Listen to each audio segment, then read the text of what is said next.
देखिए, सबसे पहली बात तो ये है कि जब आप कोई एक नई नीति लाते हैं, नई एक व्यवस्था लाते हैं, तो वो देश के लिए फ़ायदेमंद होनी चाहिए। किसी एक व्यक्ति या किसी एक राजनीतिक दल की ज़िद और अकड़ की वजह से वो नीति लागू नहीं की जा सकती। तो वन नेशन वन इलेक्शन की जो हाई लेवल कमेटी है, उसने जो ड्राफ्ट दिया है, उसमें तो ये बताया है कि अगर किसी एक राज्य में सरकार गिर जाती है, नो कॉन्फिडेंस मोशन आता है या कोई और व्यवस्था आती है, तो तुरंत चुनाव होंगे। तो ये वन नेशन वन इलेक्शन कैसे हो गया?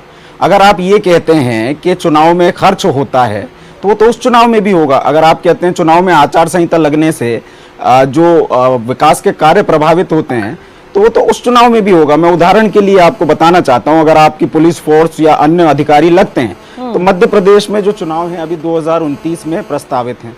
मान लीजिए 2025 में भाजपा की सरकार गिर जाती है, तो पुरानी व्यवस्था से जो चुनाव होना था, अगर पूर्ण बहुमत की सरकार कांग्रेस की आ जाती है, तो 2030 में होना था।